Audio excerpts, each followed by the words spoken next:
This man has stolen files from my company. I want him off this flight now. Ma'am, I need you to lower your voice and let me handle this.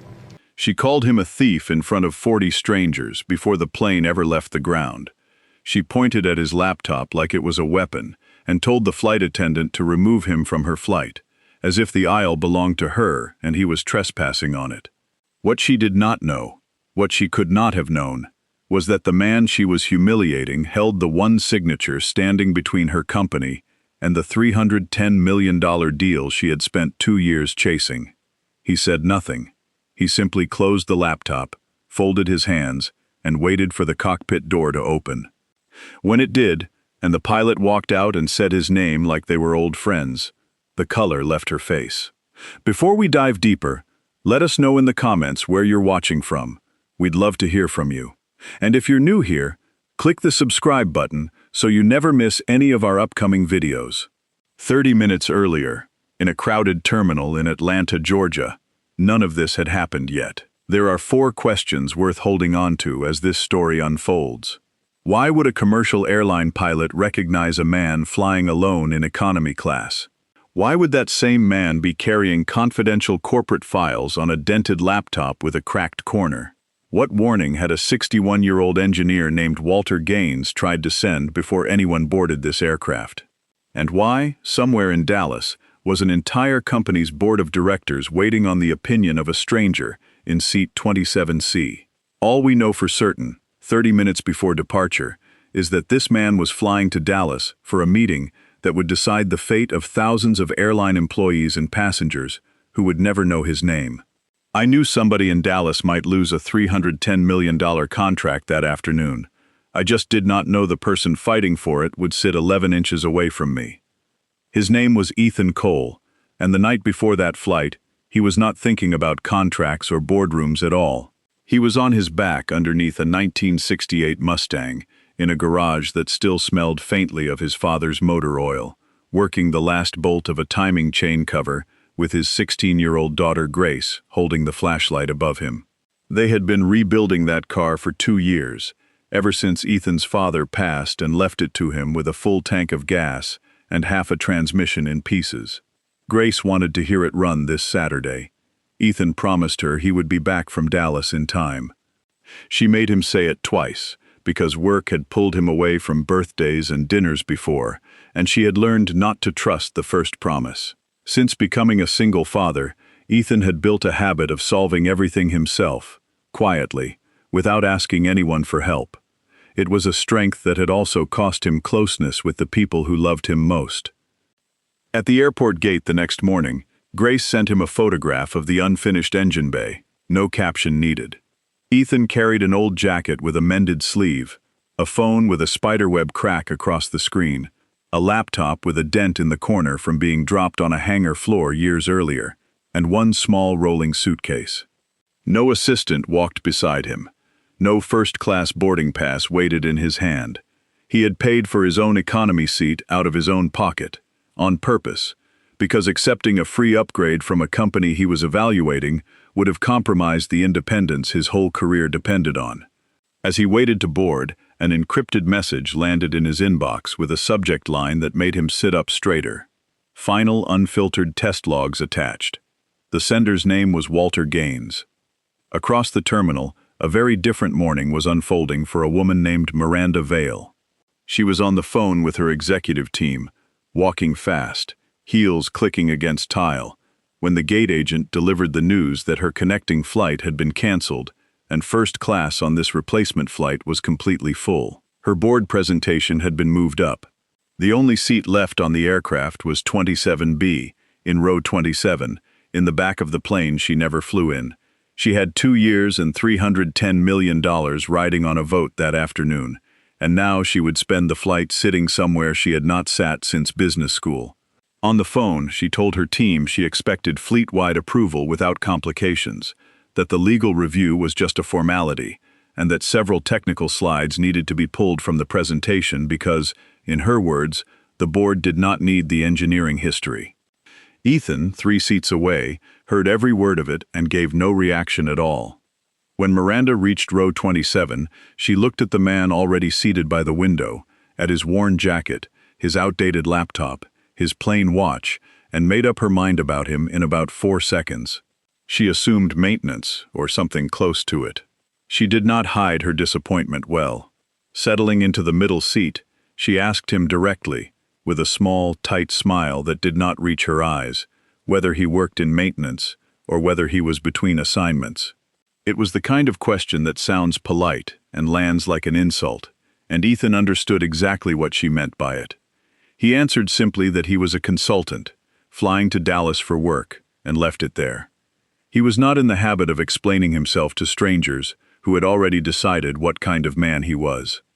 Miranda kept going, the way people do when they think they have already sized someone up correctly. She asked why a man his age still traveled economy for business. She asked why he carried his own bags instead of checking them. She asked, almost carelessly, whether having a daughter to raise alone had limited what he was able to build for himself professionally. When Ethan told her, evenly, that he was a single father and that his daughter was the best thing in his life, Miranda said something that would stay with him for the rest of the flight. She told him that responsibility makes some people cautious, and that eventually people start calling that caution wisdom, as though it were a polite word for settling. It landed exactly where she intended it to land, on both his career and his fatherhood at once. Ethan considered correcting her. He decided it was not worth it yet, and opened his laptop instead. The moment he opened Walter's encrypted report, something in Miranda's posture changed completely. She caught sight of a single line of internal code on his screen, a project number she recognized instantly, because it belonged to her own company. Her eyes moved faster now, over a graph that had never made it into her board presentation, over Walter Gaines's initials in the corner of a chart, over 4 words stamped across the top of the file, unresolved warning suppression. Her voice changed too, sharper now, when she asked him where exactly he had gotten that document. Ethan closed the laptop halfway and told her the truth, that he had received it through an authorized safety review. It was not the answer she wanted. She reached up and pressed the call button above her seat before he had even finished the sentence. What happened next unfolded quickly and in front of the entire cabin. Miranda told the flight attendant that the man beside her was in possession of stolen corporate files, that those files contained protected technology belonging to her company, and that he might be attempting some form of industrial espionage. She asked for him to be removed from the aircraft before departure, and for airport police to verify his identity. The flight attendant tried, gently at first, to calm the situation down, but Miranda used the only weapon she had left. She stood halfway out of her seat and announced, loud enough for rows around them to hear, that she was the chief executive of the very company those files belonged to. Passengers turned to look. Somewhere behind them, a phone came up to record. Ethan did not raise his voice. He did not threaten a lawsuit or make a scene of his own. He simply closed his laptop all the way, set it on his lap, and quietly asked the attendant if his identity could be verified in private, away from the rows of watching strangers. The gate supervisor scanned his boarding pass, read the name on the screen, and relayed it toward the front of the aircraft, toward the one person on that plane whose authority actually outranked Miranda's. The cockpit door opened. A pilot in a captain's uniform stepped into the aisle, looked down the length of the cabin, and found Ethan's face immediately, as if he had been half expecting it. "Ethan Cole," he said. "I thought that was you." He crossed the aisle and shook Ethan's hand like they were old colleagues, because they were. Miranda sat frozen, the accusation still hanging in the air behind her, no longer making any sense to anyone who was listening. The captain turned to the crew and said something that silenced the entire back half of the plane. The last time this man refused to stay quiet, 176 people never boarded an aircraft that should never have left the ground. The removal was canceled on the spot. Miranda, still standing, whispered the only question she had left. "What exactly did you do?" To understand that question, you have to go back 9 years, to a cold hangar at 2 in the morning, long before Grace was old enough to hold a flashlight steady. Ethan was supervising an overnight maintenance inspection when a cockpit electrical warning appeared. Twice, then vanished, before technicians could reproduce it on demand.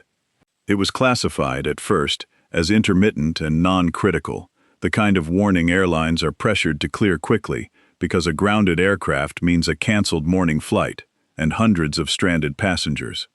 Another supervisor was willing to sign off and release the plane. Ethan refused.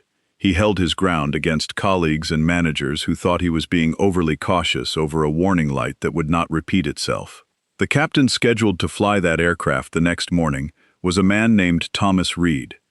When technicians finally tore into a sealed cockpit panel that Ethan insisted on opening, they found melted wiring behind it, damage connecting several flight control instruments, evidence that vibration in flight could have caused multiple systems to fail together, all at once, with no warning at all once they were airborne. Ethan did not save an aircraft in the middle of a crisis 30,000 feet in the air. He simply refused to let a damaged one leave the ground in the first place, which is a quieter kind of heroism, the kind that rarely makes headlines because nothing dramatic ever gets the chance to happen. That grounded, unglamorous truth is exactly what made it real. Back in the present, Captain Reed thanked Ethan warmly but did not say a word about why Ethan was flying to Dallas that day. Miranda now understood that the man beside her had real, respected experience somewhere inside the aviation world. What she still did not understand was how that experience connected to her. She waited until the captain returned to the cockpit, then quietly opened the appendix of her own company's contract documents on her phone and typed 2 words into the search bar: Ethan Cole. What she found changed the entire shape of the flight. Listed under Independent Safety Assessment, in black and white, was a line that read, Lead Reviewer, Ethan Cole. The document made it clear that the board could not authorize the fleet-wide $310 million agreement until his final recommendation was submitted. Miranda's entire posture shifted in an instant. The disdain drained out of her voice, replaced by something warmer, more attentive, more careful. She asked if he knew the airline's chairman personally. She asked whether his review was already finished, whether he had reached a conclusion yet, whether he believed her technology deserved to be approved. She offered, almost too quickly, to speak with him privately once they landed. Ethan noticed the shift immediately, how the same background she had mocked an hour earlier now made him someone worth flattering. She offered an apology, of sorts, saying she had been under enormous pressure, that she had misread the situation, that she had not meant to insult his work or his daughter. Ethan asked her one quiet question in return. If his name had not been in that appendix, would she still believe the files were stolen? Miranda did not have an answer for that. He asked her one more question instead. What happened to Walter Gaines? She stopped smiling. Ethan did not accuse her of anything yet. He simply started asking questions, the same patient, methodical questions that had ended his career-defining night in that cold hangar 9 years earlier. He asked why 14 separate warning events had been removed from the official test results. He asked who had labeled them operator error. He asked why not a single engineer's signature appeared next to the reclassification. He asked why Walter's request to retest the system had been formally denied. He asked why the board had received a cleaner, tidier version of the data than the one Walter had originally submitted. Miranda answered each question the way any skilled executive would, with plausible, reasonable-sounding explanations. Early testing data is often unreliable, she said. Walter had a known resistance to automated systems. Those 14 results were not representative of normal conditions. Program managers had the authority to clean noisy data before it reached a board. Perhaps, she suggested, Ethan was reading an ordinary technical disagreement as something darker than it actually was. It was a good defense. Ethan even admitted, out loud, that removing unreliable results from a dataset can be a completely legitimate part of engineering work. Then he asked the one question her explanation could not survive. Was the rule for excluding those 14 results written before the tests were run, or only after Vail Aeronautics saw what the tests had actually shown? Miranda went quiet, and this time she did not have a smooth answer waiting for her. Now it's your turn. If you were sitting where Ethan was sitting, holding evidence that could end someone's career and reshape a company's future, would you reveal exactly who you were right there in that moment? Or would you let her keep talking, keep explaining, Keep digging herself deeper before you said another word. Comment tell her if you would have shown your hand immediately, or stay quiet if you would have done exactly what Ethan did. Ethan reopened Walter's report on his lap and thought to himself that Walter had clearly anticipated every single defense Miranda had just given him, word for word, months before this flight ever took off. To understand why, you need to understand who Walter Gaines actually was, because he was never simply a name on a file. Walter was 61 years old and had spent 34 years inside aviation reliability work. He started as a line mechanic decades earlier, working night shifts while raising 2 sons, largely on his own after his wife passed. He had helped Vail Aeronautics test its very earliest warning systems, back when the company was still small enough to fit its whole engineering team around one conference table. He was not, despite what Miranda had implied, opposed to automation or new technology. He had supported the software from the beginning. But during a round of freezing rain simulations, Walter discovered something the system's designers had never intended. The software, built to prevent pilots from being overwhelmed by false alarms, was occasionally suppressing warnings that were completely real.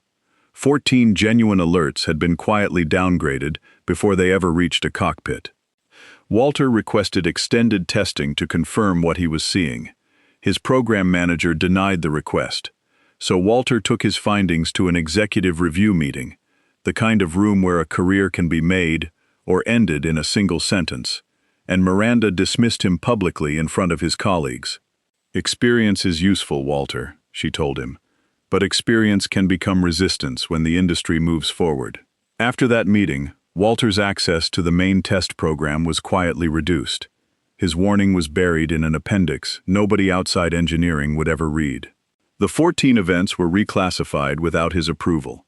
Colleagues who privately agreed with him stopped saying so out loud once they saw what had happened to his standing in the company. He never leaked anything to a journalist or a competitor, though he easily could have.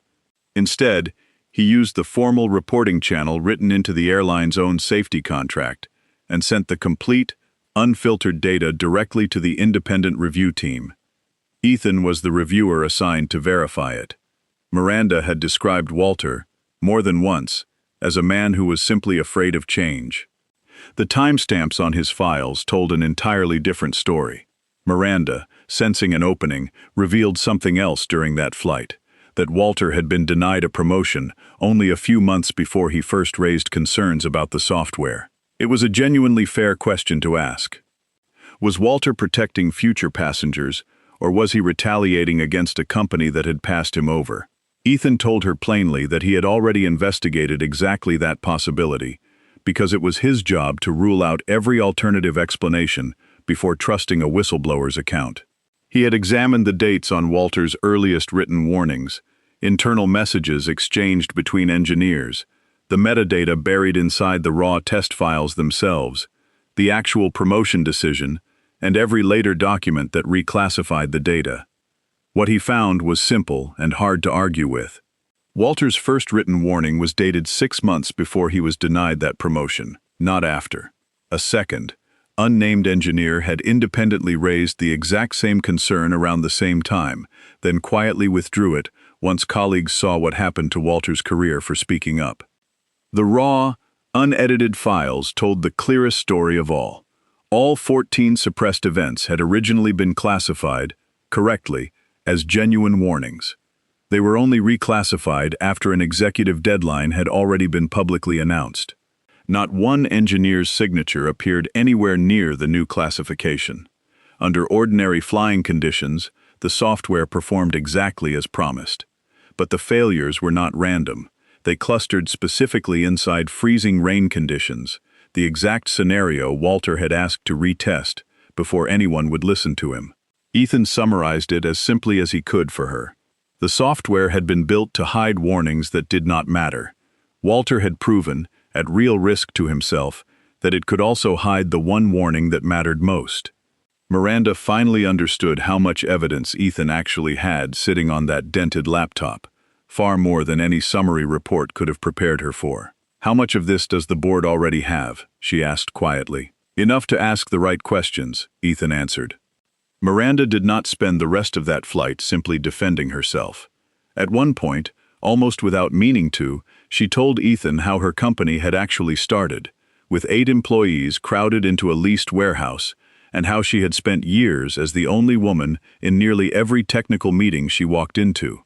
She explained that any hesitation on her part had always been read as incompetence, never as caution, and that investors had expected total confidence from her even when the information in front of her was incomplete. She had learned early on that admitting uncertainty out loud could cost her funding, cost her contracts, cost her the authority she had fought hard to build. Her company now employed thousands of people who depended on her decisions. She insisted, and Ethan believed this part of her, that she had never personally ordered anyone to delete or alter a single line of test data. That decision, she said, belonged to her program director, not to her. Ethan told her he believed that she likely never touched the spreadsheet herself. Then he said something that reframed the entire conversation for her. She had decided, through her own public reaction, exactly what happened to people who brought her bad news, and only after that did somebody else quietly change the spreadsheet to match what she wanted to hear. The technical defect, he explained, probably belonged to the engineering team who built the software, but the culture that buried the warning, that punished the man who found it, that belonged entirely to leadership. For the first time on that flight, Miranda's confidence actually cracked. She still believed, in some corner of her mind, that this situation could be managed, smoothed over, contained before it reached Dallas. For the first time, she stopped trying to prove Walter wrong and started trying to make Ethan part of her solution instead. As the descent began, Miranda made her move. She proposed pulling the entire test data set the moment they landed, restoring all 14 suppressed results, and publicly announcing a voluntary retesting program before anyone could accuse her of hiding anything. She suggested framing the whole situation to the board as a simple technical classification dispute rather than what it actually was. Then she asked Ethan directly to help shape the language of her board presentation. When that didn't land the way she hoped, she offered him something much bigger, a permanent advisory position with her company. Several times his current income, reduced travel, executive-level benefits, a fully funded college account for Grace. The kind of long-term financial security he had never once been able to offer his daughter on his own. Ethan let himself genuinely consider it, if only for a moment.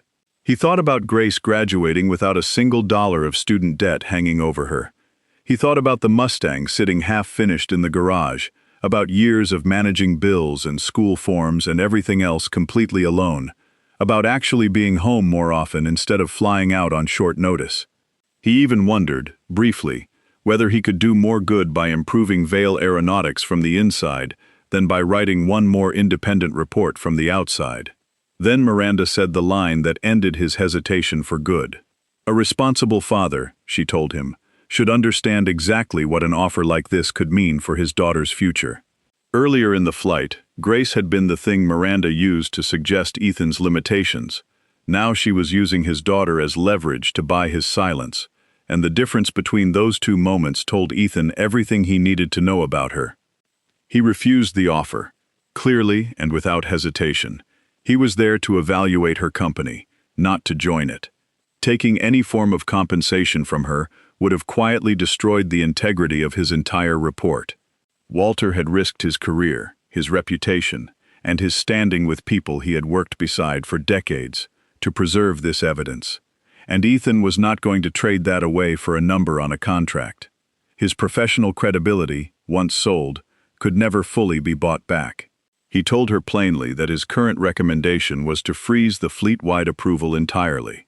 As he said it, the aircraft began its final descent into Dallas, and Miranda realized, for the first time since row 27, that this conversation was not going to end the way she had planned it. During that descent, Miranda asked what it would actually take to keep the contract from being canceled outright. Ethan gave her 3 honest conditions: independent testing conducted using the complete, unedited data, not the version her team had prepared for the board; formal protection for Walter and any other employee willing to report a safety concern in the future; and engineering approval required before any future results could ever be excluded again. She proposed issuing a joint statement together before the board meeting. Ethan refused to participate in anything before he had spoken to the board directly himself.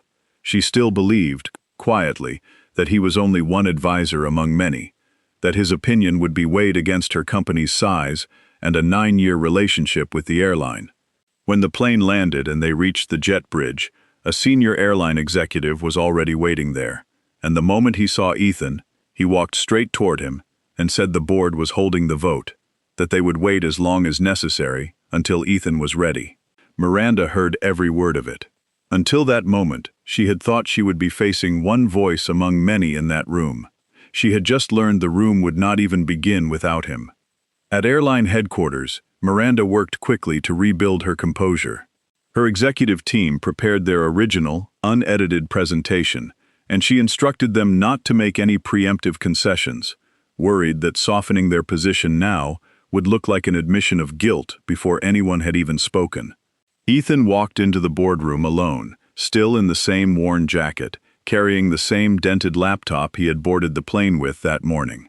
The chairman greeted Ethan first, before acknowledging Miranda at all, and she noticed the order immediately. Her team began their presentation with the software's genuine strengths: fewer nuisance warnings, lower long-term maintenance costs, faster pilot response times, and significant projected savings across the entire fleet. Ethan did not interrupt a single slide. His silence unsettled Miranda more than any argument could have, because she had no way of predicting how he would use everything from that flight once it was his turn to speak. Then a screen at the front of the room activated, and Walter Gaines appeared, live, alongside the independent review team. Miranda had not expected him to be there. The chairman turned to Ethan and asked him to give the board the assessment he would give, if not a single person in that room knew his name. Ethan began fairly, because that was the only way he knew how to do this work. He told the board the technology itself was genuinely promising, that the engineering team had not set out to build something unsafe, that the software outperformed its competitors under ordinary flying conditions, and that the underlying defect was fully correctable. The real problem, he said, was not the software, it was the governance around it, and that was not something a firmware update could fix. He laid out the 14 suppressed warnings one by one, Walter's original unedited report, the complete absence of any engineer's signature on the reclassification, the exact dates the changes were made, the denied retesting request, independent confirmation from a second engineer, and the way every single failure clustered specifically around freezing rain conditions. Walter spoke for himself only briefly. "I did not report this because I wanted the contract stopped," he told the room. "I reported it because I wanted the system to actually be ready before it flew." Ethan's final recommendation was measured, not vindictive. Freeze the full $310 million fleet-wide agreement. Maintain the existing 11 aircraft-controlled trial already in progress. Require independent validation testing specifically under freezing rain conditions. Restore every one of the 14 excluded results to the official record. Establish formal, lasting protection for employees who report safety concerns in the future. And bring Walter Gaines back as technical liaison throughout the entire review process. Miranda made one last attempt to challenge Ethan's neutrality, revealing to the room that the two of them had traveled to Dallas on the same flight, and suggesting his recommendation might have been shaped by whatever had happened between them in the air. The room went completely silent. The chairman then produced Ethan's original engagement letter, dated 3 full weeks before that flight ever took off, along with Walter's report, received 11 days before departure, a second independent analyst's findings, and internal board minutes showing the freeze had already been under serious consideration, long before Ethan and Miranda ever sat next to each other. Ethan delivered the one line that mattered most in that entire room. "This is not about anything you said to me," he told her. "I lost nothing on that plane. The real problem is what happens to employees who cannot simply walk away from you at the gate the way I could." The board's vote was unanimous. The full agreement was frozen. The controlled trial remained in place under strict new conditions. Miranda watched, in silence, as Walter's name was formally entered onto the official review order. This story does not end with Miranda losing everything, because that would not be honest, and it would not reflect what actually tends to happen in situations like this one. Her own board opened an internal investigation into how the data had been handled under her leadership. The program director responsible for reclassifying the 14 warnings was placed on administrative leave. Walter's access and his standing within the company were fully restored. New protections were put in place specifically prohibiting retaliation against anyone who reported a safety concern in the future. Miranda was required to disclose her company's complete, unedited testing history, and for the first time since she founded the company, her leadership itself came under formal review. Before Ethan left the building, Miranda asked him why he had not simply told her who he was, the moment he sat down beside her in row 27. A warning should never need an important name attached to it before people are willing to listen, he told her. She did not offer some theatrical, tearful apology. She simply said, quietly, that she had heard his title before she had ever really heard him as a person. It was not a perfect ending for her, but it was an honest one. Accountability without erasing everything she had built. Ethan made it home Saturday morning, exactly like he promised he would. Grace was already waiting beside the Mustang when he pulled into the driveway, still in her pajamas, coffee mug in hand, because she had gotten up early just to be ready. The engine refused to turn over on the first try. Ethan could have found the problem in about 10 seconds if he had wanted to, but instead, he stepped back and let Grace listen for it herself, the same way his own father had once taught him. She caught a faint electrical click coming from somewhere near the firewall and traced it down to a loose ground connection they had overlooked 2 years into this project. They tightened it together, father and daughter, hands overlapping on the same wrench. The engine caught on the second try and settled into a low, steady rumble that filled the whole garage. "Did they listen to you in Dallas?" Grace asked him over the sound of the engine. "Eventually," he told her, "but I wasn't the person they should have listened to first." He showed her Walter's name printed on the final review notice, right there on his phone, so she would understand exactly who the real hero of this story actually was. Before you go, here is the question I want you to sit with. Was freezing that contract enough, or should the board have canceled the entire agreement outright and started over completely from nothing? And here is the second question, the one that matters even more than the first. If you were the one sitting in seat 27C that morning, mistaken for someone beneath notice, quietly humiliated in front of a plane full of strangers by someone who never once asked who you actually were, how long would you have stayed quiet before you let them find out? Tell us in the comments, and if this story meant something to you, stay close, because our next hidden identity story is waiting for you right after this one.